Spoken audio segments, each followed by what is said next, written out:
ময়নাগুড়ির পর এবার পুরাতন মালদা ইস্তফা দেওয়ার পর আরও এক পুরপ্রধান বিস্ফোরক। এবার লোকসভা ভোটে খারাপ ফলাফলের প্রশ্নে ক্ষোভ উগরে দিলেন পদত্যাগী পুরপ্রধান কার্তিক ঘোষ।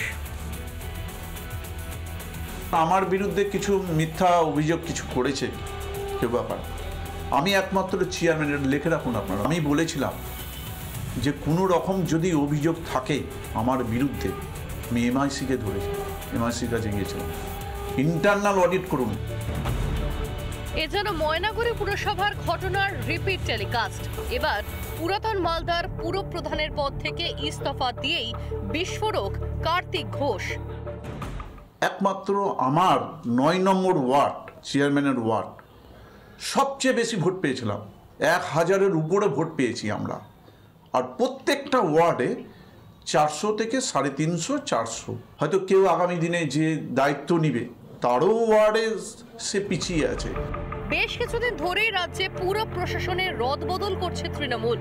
২৪-এর লোকসভা ভোটে পারফরমেন্সের প্রশ্নে একের পর এক পুরসভায় বদল। পদত্যাগের নির্দেশ পান পুরাতন মালদার পুরপ্রধান কার্তিক ঘোষ। তিনি ইস্তফাও দেন।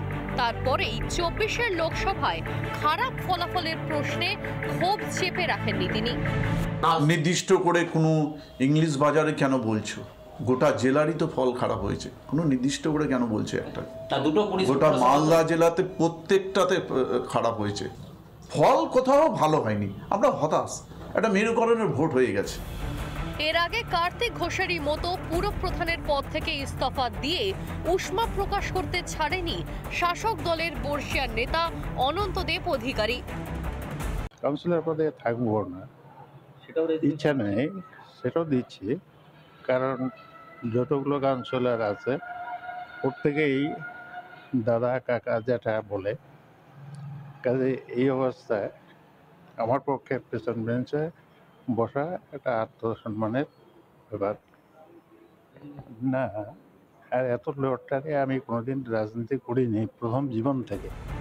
এবার সেই একই ঘটনার পুনরাবৃত্তি পুরাতন মালদা পুরসভায়।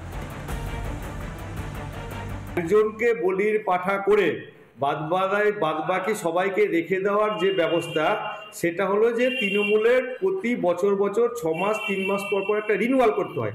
সেই রিনিউয়ালটা হলো কাগজের রিনিউয়াল। যে যেখানে রিনিউয়াল ঠিক সময় করতে পারে, আমাদের মনে হয়েছে তাদের পদটাই থেকেছে। কোথাও পদত্যাগের পর ক্ষোভ প্রকাশ, কোথাও পদত্যাগ দেওয়া নিয়েই চাপানোতর। পুরো প্রশাসনের রদবদল ঘিরে একের পর এক জায়গায় পুরো নাটক। রিপাবলিক বাংলা। নানা ধরনের কন্টেন্ট দেখার জন্য লাইক করুন, শেয়ার করুন আমাদের ফেসবুক পেজ, সাবস্ক্রাইব করুন আমাদের ইউটিউব চ্যানেল। পাশাপাশি অন্যান্য ব্রেকিং নিউজের জন্য অবশ্যই চোখ রাখুন রিপাবলিক বাংলায়।